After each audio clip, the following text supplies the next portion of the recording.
Nate Silvers and these Saliza people just bites into this glorious show. AOC.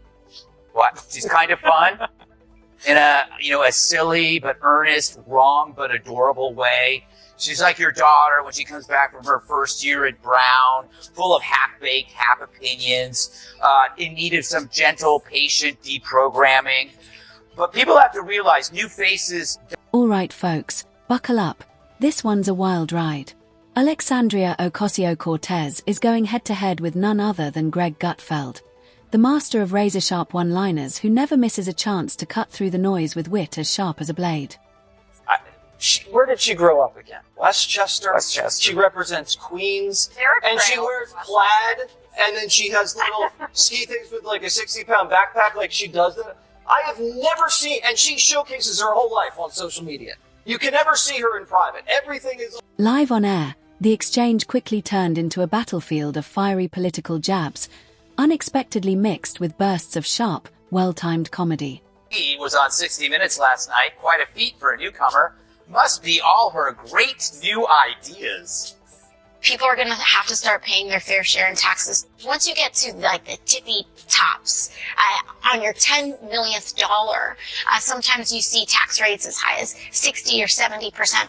What an expression. Now, the real story isn't AOC's very old ideas. It's the media's gushy view of her. Even with her old ideas, she gets on 60 Minutes. The past is called the future. What began as a routine live broadcast quickly erupted into a verbal battleground. Not just politics, but a fiery mix of sharp satire, clever comedy, and full-blown roast energy. Introduced a fresh idea or issue in her life. The reason why she gets along with Bernie is because she's like an 80-year-old leftist in a used bookstore. I mean, she may look fresh, but she's as stale as an abandoned futon on the street. It's like, I listen to her, I go, I heard that at Berkeley in 1980. Armed with razor-sharp humor, Gutfeld didn't just debate, he dismantled. Every time AOC tried to seize the spotlight with her fiery speeches, he flipped it into a punchline, roasting her grandstanding like a late-night comic on overdrive.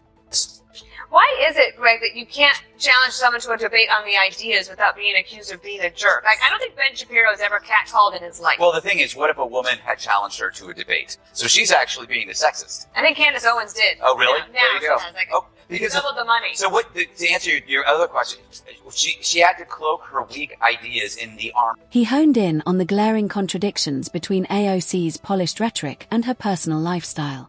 On one hand, she presents herself as the fearless champion of the working class. On the other, she's enjoying the perks of the very elite she criticizes. It's the kind of irony that makes you laugh and cringe at the same time. And if you love fiery political showdowns served with a hefty dose of sarcasm, make sure to hit that subscribe button and ring the bell, because this wasn't just a debate. This was Greg Gutfeld versus AOC, and Gutfeld wasn't holding back.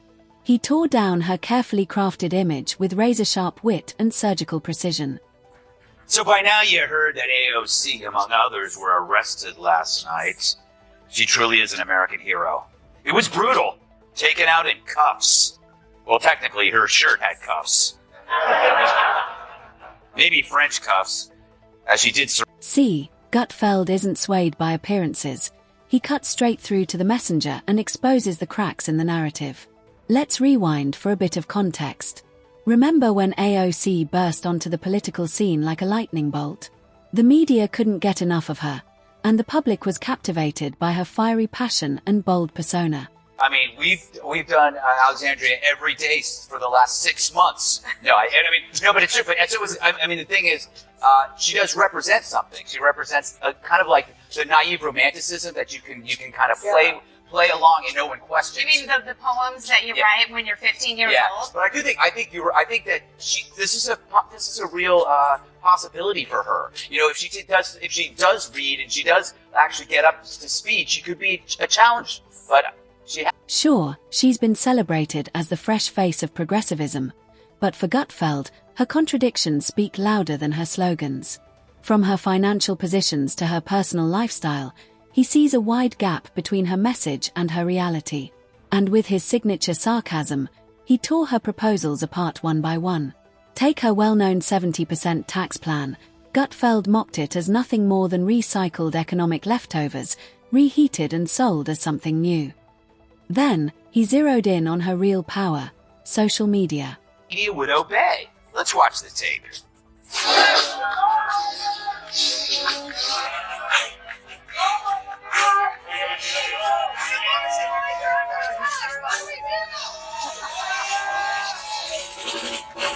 You know, she'd be a great mime. Like a Latina version. AOC has mastered Instagram and Twitter, flooding timelines with selfies, reels, and hot takes that keep her constantly in the spotlight. But in Gutfeld's eyes, it's not authenticity, it's theater. He argued that her online persona feels scripted, like a Broadway production complete with props, perfect lighting, and carefully rehearsed lines. Every tweet, every video is crafted to ignite outrage or applause, like a meticulously choreographed performance. Then he turned his attention to her signature proposal, the Green New Deal, her ambitious plan to reshape the economy and combat climate change. She's living in our heads like Pharrell Williams singing Happy.